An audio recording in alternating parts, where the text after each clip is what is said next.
ಕಳೆದ 10 ವರ್ಷಗಳಲ್ಲಿ NDA ಅದ್ಭುತವಾದ ಕೆಲಸ ಮಾಡಿದೆ. ದೇಶದ ಆರ್ಥಿಕತೆಯನ್ನು ಗಟ್ಟಿಗೊಳಿಸಿದೆ. ದೇಶದ ಅಭಿವೃದ್ಧಿ ಕೆಲಸದಲ್ಲಿ ಬಹಳ ಮುಂಚೂಣಿಯಲ್ಲಿದೆ. ಇವೆಲ್ಲವನ್ನ ಹೇಳ್ತಾ ಅದರ ದೌರ್ಬಲ್ಯವನ್ನ ಮೊದಲಾಗಿ ಫೋಕಸ್ ಮಾಡ್ತಾರೆ. ರಾಮ ಮಂದಿರದ ಉದ್ಘಾಟನೆ ಮಾಡಿದ್ರಿ, ಅದನ್ನ ಯಾರ ಹೆಸರಲ್ಲಿ ಮಾಡಿದ್ರಿ? ರಾಮ ಮಂದಿರದ ಉದ್ಘಾಟನೆಯಲ್ಲಿ ಆದ ತಪ್ಪುಗಳೇನು? RSS ಮತ್ತು ಬಿಜೆಪಿಯ ಹಿರಿಯರು ಹಿಂದಿನವರು ಅದಕ್ಕೆ ಎಂಥ ತ್ಯಾಗವನ್ನು ಮಾಡಿದ್ದಾರೆ. ಆದರೆ ಕೊನೆಗೆ ಬಂದ ಹೆಸರು ಯಾವುದು? ಅದಕ್ಕೆ ಮೋದಿಯವರ ಹೆಸರು. ನಿಮ್ಮ ಯಾವುದೇ ಅಜೆಂಡಾ ಇದ್ರೂ, ಯಾವುದೇ ರೀತಿಯ ಆಕ್ಷೇಪ ಇದ್ರೂ, ಅದು ಸಂಸತ್ತಿನ ಒಳಗಡೆ ಅತ್ಯಂತ ಸಂವಾದಿಯಾಗಿ ಸಾತ್ವಿಕವಾಗಿ ಅದು ನಡೆಯಬೇಕು. ಅದು ಪ್ರಜಾಪ್ರಭುತ್ವದ ಗುಣ. ಚುನಾವಣೆಗೆ ಅದರದೇ ಆದಂಥ ಒಂದು ಡಿಗ್ನಿಫೈಡ್ ಆದಂಥ ಒಂದು ಸ್ವರೂಪ ಇದೆ. ಆ ಘನತೆಯನ್ನ ಕಳೆಯಬಾರದು. ಆದರೆ ಈ ಬಾರಿ ಚುನಾವಣೆಯಲ್ಲಿ ಆ ಘನತೆಗೆ ಧಕ್ಕೆ ಬಂದಿದೆ. RSSನ ಇಡೀ ಸಂಘಟನೆ ಹತಾಶವಾಗಿದೆ.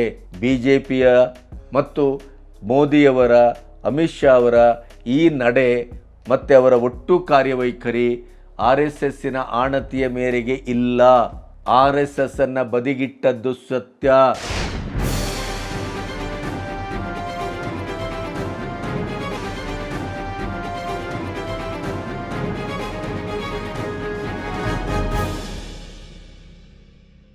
ನಮಸ್ತೆ, ಬಿ ಗಣಪತಿ ನ್ಯೂಸ್ ಚಾನಲ್ಗೆ ಸ್ವಾಗತ.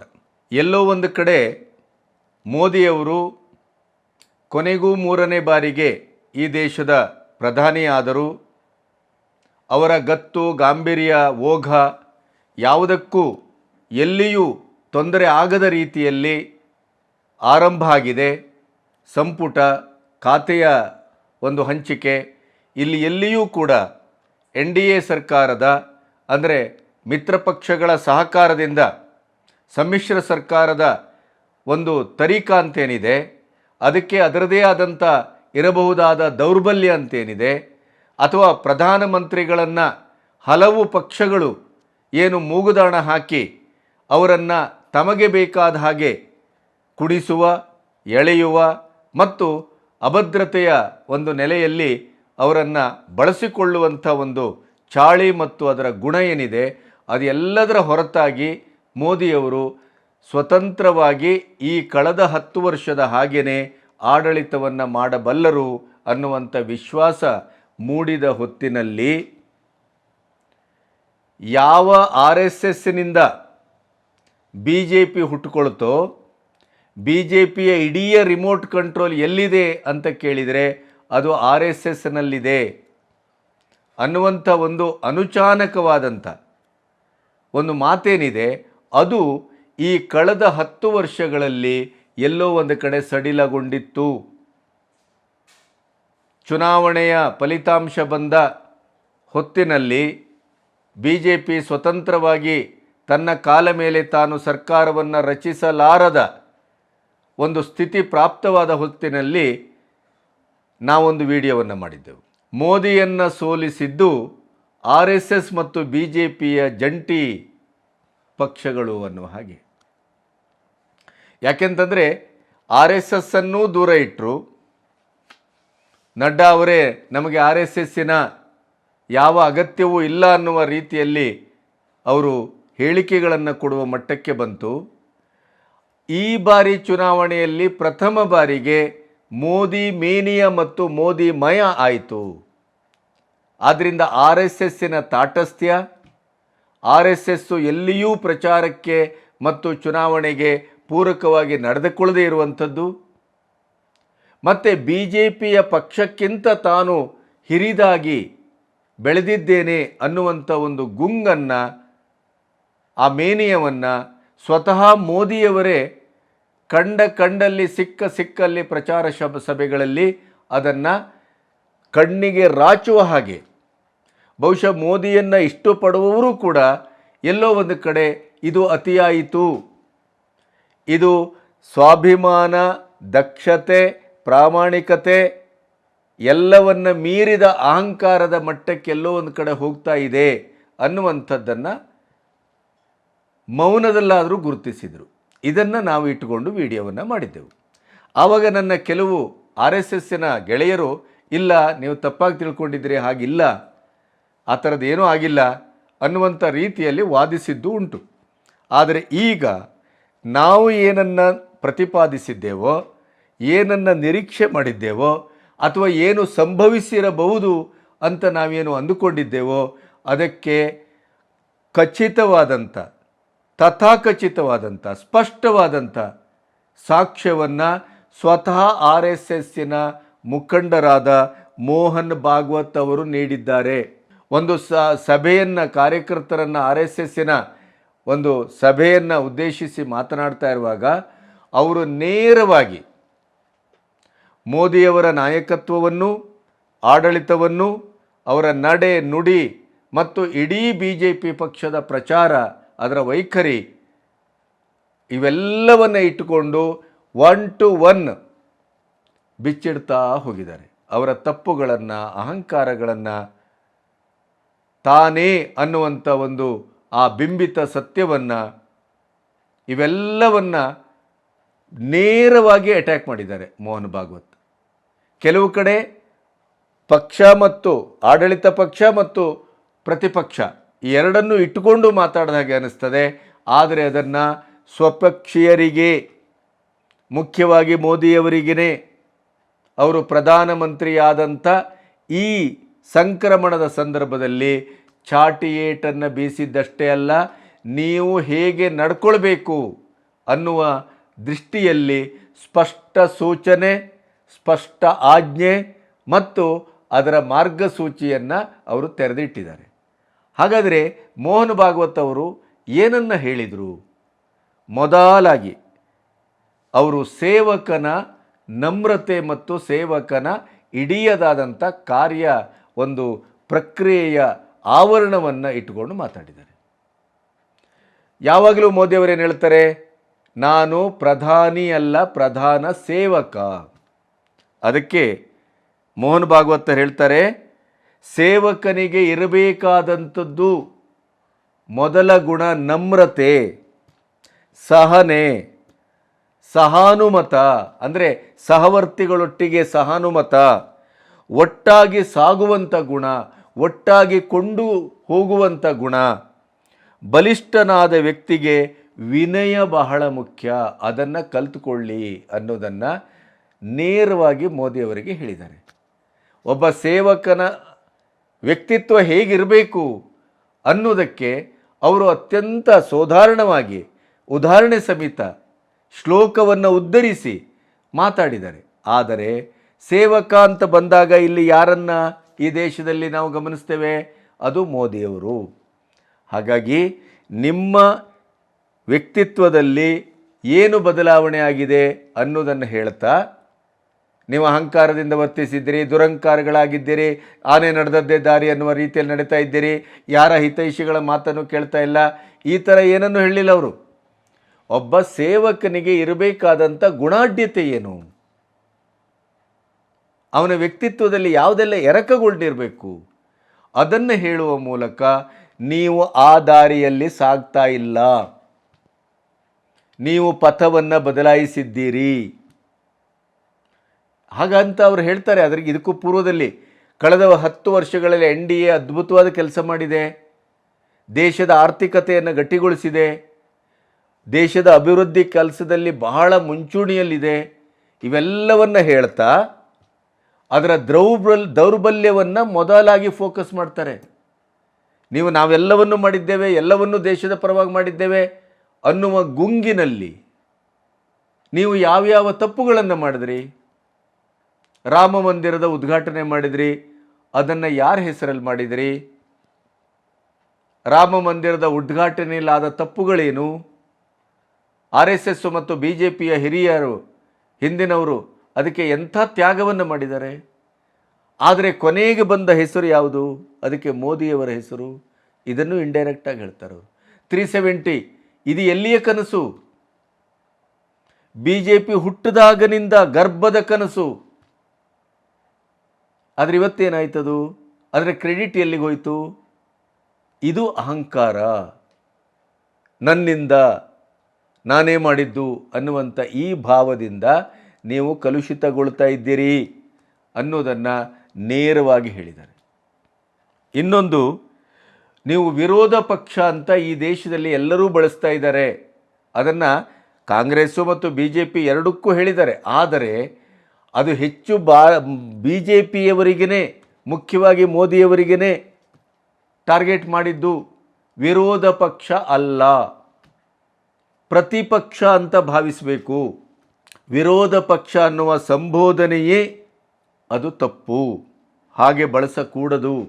ಮತ್ತು ಪ್ರತಿಪಕ್ಷದೊಟ್ಟಿಗೆ ನಿಮ್ಮ ಯಾವುದೇ ಅಜೆಂಡಾ ಇದ್ದರೂ, ಯಾವುದೇ ರೀತಿಯ ಆಕ್ಷೇಪ ಇದ್ದರೂ ಅದು ಸಂಸತ್ತಿನ ಒಳಗಡೆ ಅತ್ಯಂತ ಸಂವಾದಿಯಾಗಿ, ಸಾತ್ವಿಕವಾಗಿ ಅದು ನಡೆಯಬೇಕು. ಅದು ಪ್ರಜಾಪ್ರಭುತ್ವದ ಗುಣ. ಇದನ್ನು ಕೂಡ ಪ್ರಾಯಶಃ ಅಲ್ಲ, ಸ್ಪಷ್ಟವಾಗಿ ಮೋದಿಯವರಿಗೆ ಮತ್ತು ಬಿ ಜೆ ಪಿಯ ನಾಯಕರಿಗೇ ಹೇಳಿದಾಗಿದೆ. ಇದನ್ನೀಗ ವಿರೋಧ ಪಕ್ಷಗಳು ಅದ್ಭುತವಾಗಿ ಕೈ ಎತ್ತಿಕೊಂಡು ಅದನ್ನು ಮೋದಿಯವರಿಗೆ ತಿರುಗುಬಾಣವಾಗಿ ಬಿಡ್ತಾ ಇದ್ದಾರೆ. ಭಾಗವತರ ಮಾತನ್ನು ಭಾಗವತರು ಮುಂದುವರಿತಾರೆ. ಚುನಾವಣಾ ಗುಂಗಿಂದ ಮೊದಲು ಹೊರಬನ್ನಿ, ದೇಶದ ಅಭಿವೃದ್ಧಿ ಕಡೆ ಗಮನ ಹರಿಸಿ ಅಂತ ವಾರ್ನ್ ಮಾಡಿದ್ದಾರೆ. ಅವರು ದೇಶದಲ್ಲಿ ಮಾಡಬೇಕಾದಂಥದ್ದು ಬಹಳಷ್ಟಿದೆ, ಅದರ ಬಗ್ಗೆ ನೀವು ಗಮನ ಹರಿಸಿ ಹೊರತು ಚುನಾವಣಾ ಗುಂಗಿನಿಂದ ಹೊರಗೆ ಬನ್ನಿ. ಆಮೇಲೆ ಅವರು ಇನ್ನೊಂದು ಭಾಳ ಸ್ಪಷ್ಟವಾಗಿ, ಬಹುಶಃ 2ನೇ ಹಂತದ ಮತದಾನದಿಂದ ಬದಲಾದ ಮೋದಿ, ಮೊದಲಿನ ಮೋದಿ, ಆದಿ ಮೋದಿ ಇವೆಲ್ಲವನ್ನು ನಾವು ಕಂಡೆವು. ಏಕ ಪ್ರಕಾರದಲ್ಲಿ ಅವರು OBCಯ ಒಂದು ಮೀಸಲಾತಿಯನ್ನು ಕದಿಯುವ ಕೆಲಸಕ್ಕೆ ಕಾಂಗ್ರೆಸ್ ಕೈ ಹಾಕಿದೆ ಅಂತ ಹೇಳ್ತಾ ಮುಸ್ಲಿಮರ ಮೇಲೆ ಇನ್ನಿಲ್ಲದ ದಾಳಿಯನ್ನು ಮಾಡಿದರು. ಅದಕ್ಕೆ ಅವರು ಹೇಳ್ತಾರೆ, ಚುನಾವಣೆಗೆ ಅದರದೇ ಆದಂಥ ಒಂದು ಡಿಗ್ನಿಫೈಡ್ ಆದಂಥ ಒಂದು ಸ್ವರೂಪ ಇದೆ, ಆ ಘನತೆಯನ್ನು ಕಳೆಯಬಾರ್ದು. ಆದರೆ ಈ ಬಾರಿ ಚುನಾವಣೆಯಲ್ಲಿ ಆ ಘನತೆಗೆ ಧಕ್ಕೆ ಬಂದಿದೆ. ಸಮಾಜದಲ್ಲಿ ಒಡಕನ್ನು ತರುವ ಕೆಲಸವನ್ನು ಮಾಡಲಾಗಿದೆ. ಇದನ್ನು ಕಾಂಗ್ರೆಸ್ನವರು ತಗೋಬೋದು, ಬಿ ಜೆ ಪಿಯವರು ತಗೋಬೋದು. ಆದರೆ ವಸ್ತುಸ್ಥಿತಿ ಏನು? ಸಮಾಜವನ್ನು ಒಡೆಯುವ ಕೆಲಸವನ್ನು ಮೋದಿ ಮಾಡ್ತಾ ಇದ್ದಾರೆ, ದೇಶವನ್ನು ಇಬ್ಬಾಗ ಮಾಡ್ತಾ ಇದ್ದಾರೆ, ಹಿಂದೂ ಮತ್ತು ಮುಸ್ಲಿಂ ಅನ್ನುವಂಥ ಭೇದ ಭಾವವನ್ನು ಸ್ಪಷ್ಟೀಕರಿಸ್ತಾ ಇದ್ದಾರೆ ಅಂತ ಕಾಂಗ್ರೆಸ್ಸು ದೊಡ್ಡ ಪ್ರಪೋಗಂಡ ಮಾಡಲಿಕ್ಕೆ ಮುಂದಾಯ್ತಲ್ಲ.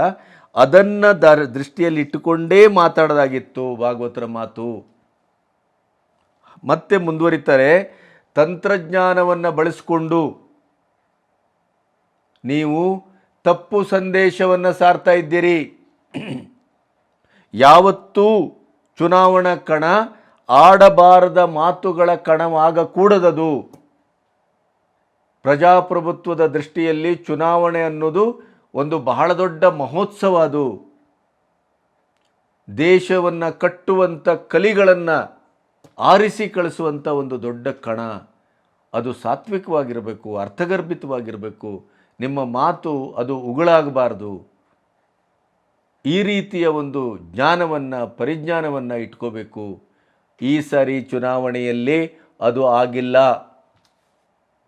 ಅನ್ನುವಂಥ ಮಾತನ್ನು ಅವರು ಭಾಳ ಸ್ಪಷ್ಟವಾಗಿ ಹೇಳ್ತಾರೆ. ಚುನಾವಣೆಯ ಮರ್ಯಾದೆಯನ್ನು ಹಾಳು ಮಾಡಲಾಗಿದೆ, ಚುನಾವಣೆಯ ಮರ್ಯಾದೆಯನ್ನು ಪಾಲನೆ ಮಾಡಲಿಲ್ಲ ಈ ಸಾರಿ ಅಂತಲೂ ಹೇಳ್ತಾ ಇದ್ದಾರೆ. ಸಂಸತ್ತನ್ನು ಮತ್ತು ಸಂಸತ್ತಿನಲ್ಲಿರುವಂಥ ಪ್ರತಿಪಕ್ಷವನ್ನು ಯಾವ ರೀತಿ ಗೌರವದಿಂದ ಕಾಣಿಸ್ಕೋಬೇಕು, ನೋಡ್ಕೋಬೇಕು ಅನ್ನೋದರ ಬಗ್ಗೆ ಕೂಡ ಅವರು ಪಾಠವನ್ನು ಮಾಡಿದರು ಸ್ವಪಕ್ಷೀಯರಿಗೆ. ಯಾಕೆಂದರೆ RSSಗೆ ನೈತಿಕತೆ ಇದೆ, RSSಗೆ ಜವಾಬ್ದಾರಿ ಇದೆ. ಯಾಕೆಂದರೆ RSSನ ಹೊಕ್ಕುಳಿಂದಲೇ ಹುಟ್ಟಿದ ಪಕ್ಷ BJP. ಇಲ್ಲಿಯವರೆಗೆ BJPಯಿಂದ ಯಾವುದೇ ದೊಡ್ಡ ನಾಯಕರು ಬಂದವರು ಕೂಡ RSSನ್ನು ಇಗ್ನೋರ್ ಮಾಡುವ ಕೆಲಸವನ್ನೇ ಮಾಡಿಲ್ಲ. ಎಲ್ಲೋ ಒಂದು ಕಡೆ ಮೋದಿ, ಅಮಿತ್ ಶಾ ಅವರಪ್ಪ ಆಜ್ಞೆಯ ಮೇರೆಗೆ BJPಯ ಅಧ್ಯಕ್ಷರಾಗಿದ್ದ ನಡ್ಡಾ ಇವರೆಲ್ಲರೂ RSSನ್ನು ಈ 10 ವರ್ಷದಲ್ಲಿ ಸೈಡ್ಲೈನ್ ಮಾಡ್ತಾನೆ ಬಂದರು.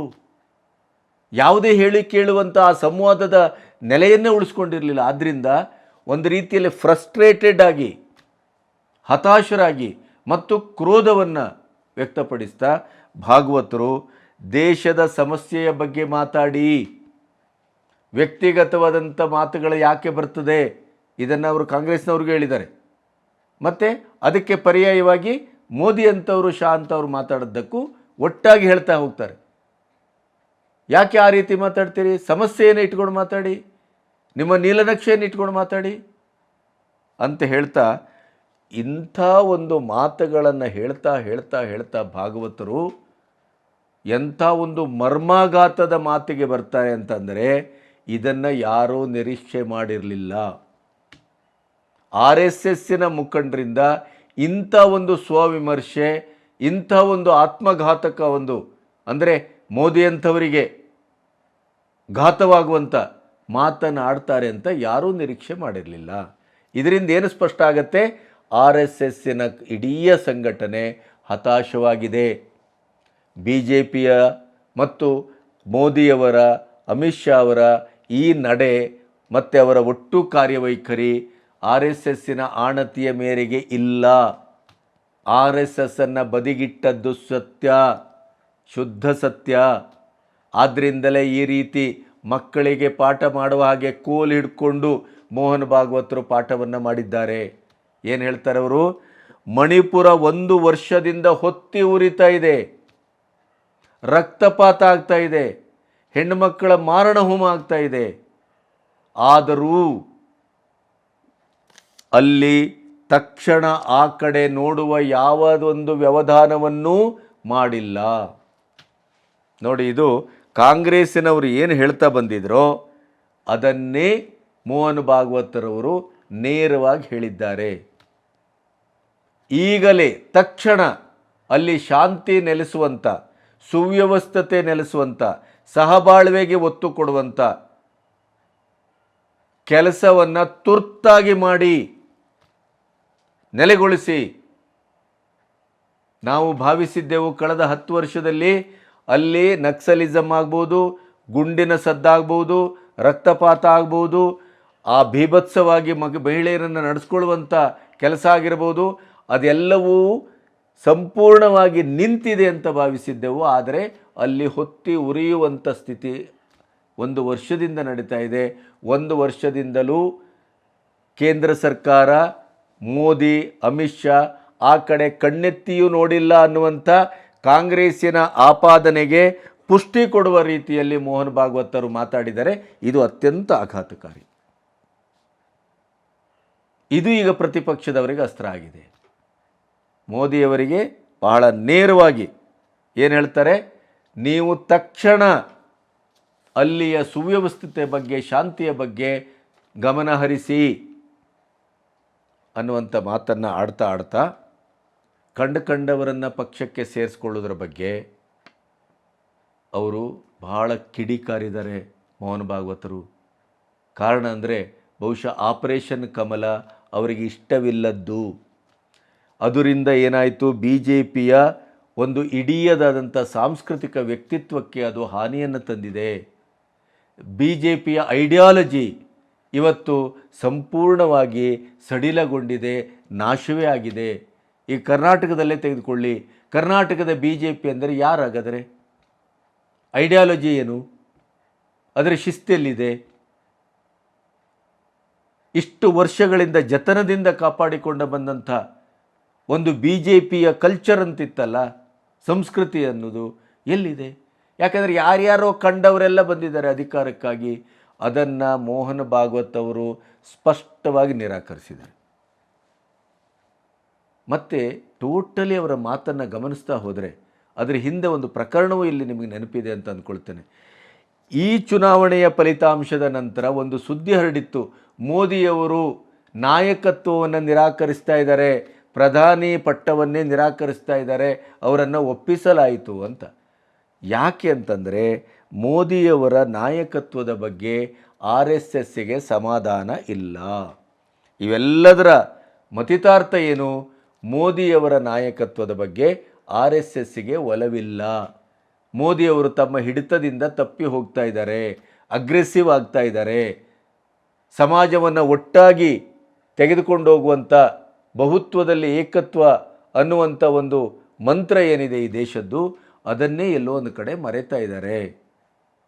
ಇದು ಸಾಧು ಅಲ್ಲ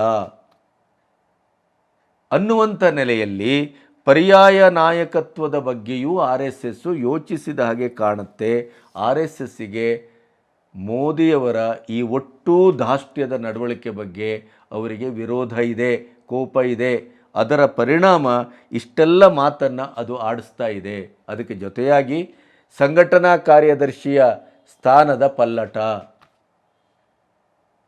ಸಂತೋಷ್ ಅವರು ಅಲ್ಲಿಂದ ತೆಗೆದು, ಯಾಕೆಂದರೆ ಸಂತೋಷು ಮೋದಿ ಮತ್ತು ಅಮಿತ್ ಶಾ ಅವರ ದಾಳಕ್ಕೆ ತಕ್ಕಾಗಿ ಕುಣಿತಾರೆ ಅನ್ನೋದು ಅವರಿಗೆ ಸ್ಪಷ್ಟ ಆಗಿದೆ.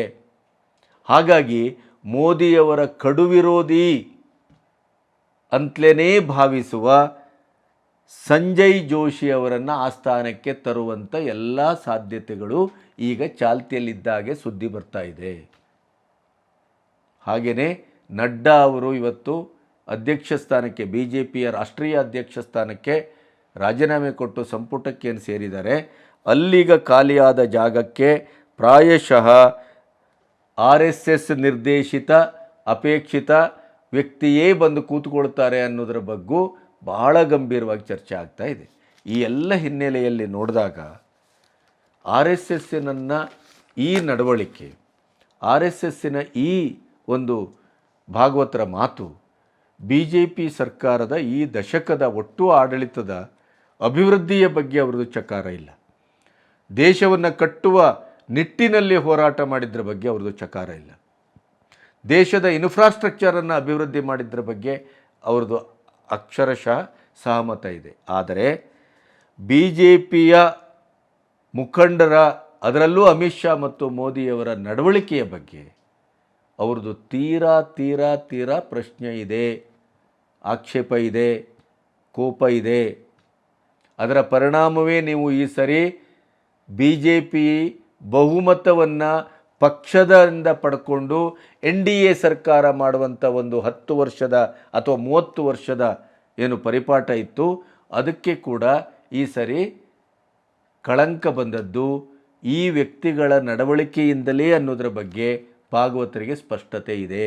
ಇದು ಪ್ರತಿಪಕ್ಷದವರಿಗೆ ಬಹಳ ಗಟ್ಟಿಯಾದಂಥ ಒಂದು ಆಯುಧ, ಬ್ರಹ್ಮಾಸ್ತ್ರ. ಅದನ್ನೇ ಉಪಯೋಗಿಸಲಿಕ್ಕೆ ಹೊರಟಂತೆ ಕಾಣುತ್ತೆ. ಆದರೆ ಭಾಗವತರ ಮಾತು ಇದು ಸ್ವವಿಮರ್ಶೆ, ಆತ್ಮವಿಮರ್ಶೆ, ಮನೆಯಂಗಳದ ಮಾತುಕತೆ.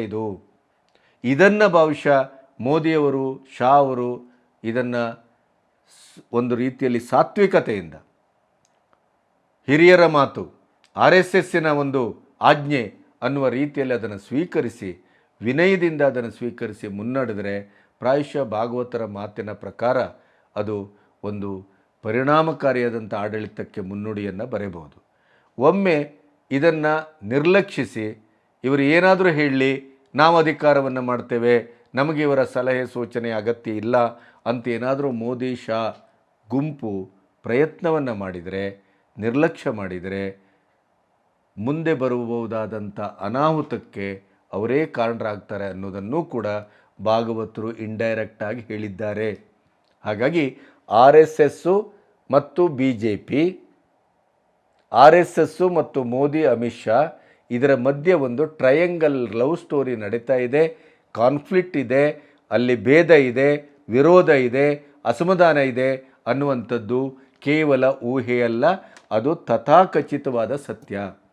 ಇದು ಎಷ್ಟರ ಮಟ್ಟಿಗೆ ಇವತ್ತಿನ ಈ ಸಮ್ಮಿಶ್ರ ಸರ್ಕಾರದ ಮೇಲೆ ಪರಿಣಾಮ ಬೀರುತ್ತೆ ಅಥವಾ ಸಮ್ಮಿಶ್ರ ಸರ್ಕಾರವನ್ನು ನಡೆಸ್ಕೊಂಡು ಹೋಗುವ ನಾಯಕತ್ವದ ಮೇಲೆ ಪರಿಣಾಮ ಬೀರುತ್ತೆ ಅಥವಾ ಆಂತರಿಕ ವಿಮರ್ಶೆ ಅನ್ನುವ ನೆಲೆಯಲ್ಲಿ ಒಂದು ಸಂವಾದಿಯಾಗಿ ಅದು ಕೆಲಸ ಮಾಡಿ ಇಡೀದಾಗಿ ಆ ಎನ್ ಡಿ ಎ ಸರ್ಕಾರವನ್ನು ಇನ್ನಿಷ್ಟು ಗಟ್ಟಿ ಮಾಡುವ ಮತ್ತು ಮೋದಿಯವರಿಗೆ ಸ್ವತಃ ತನ್ನ ತಪ್ಪಿನ ಅರಿವಾಗಿ ಆ ಅರಿವಿನಲ್ಲಿ ಒಂದು ಹೊಸ ಬೆಳಕನ್ನು ಮತ್ತು ಹೊಸ ಒಂದು ಸಂಘಟನೆಯನ್ನು, ಆರ್ ಎಸ್ ಎಸ್ಸಿನ ವಿಶ್ವಾಸವನ್ನು ಪಡ್ಕೊಳ್ತಾರೆ ಅನ್ನೋದರ ಬಗ್ಗೆಯೂ ನಮಗೊಂದು ವಿಶ್ವಾಸ ಇದೆ. ಹಾಗಾಗಿ ಮೋಹನ್ ಭಾಗವತರ ಮಾತು ವಿರೋಧ ಪಕ್ಷಗಳಿಗೆ ಆಹಾರ ಆಗಿರ್ಬೋದು, ಸ್ವಪಕ್ಷೀಯರಿಗೆ ಅದು ಒಂದು ಮಾರ್ಗದರ್ಶನ ಅಂತ ಅದು ಭಾವನೆಗೆ ಬಂದರೆ ಅದರ ಮೇಲೆ ಈ ಸರ್ಕಾರದ ಭವಿಷ್ಯ ನಿಂತಿದೆ ಅನ್ನೋದು ಕೂಡ ಅಷ್ಟೇ ಸತ್ಯ. ನಮಸ್ತೆ.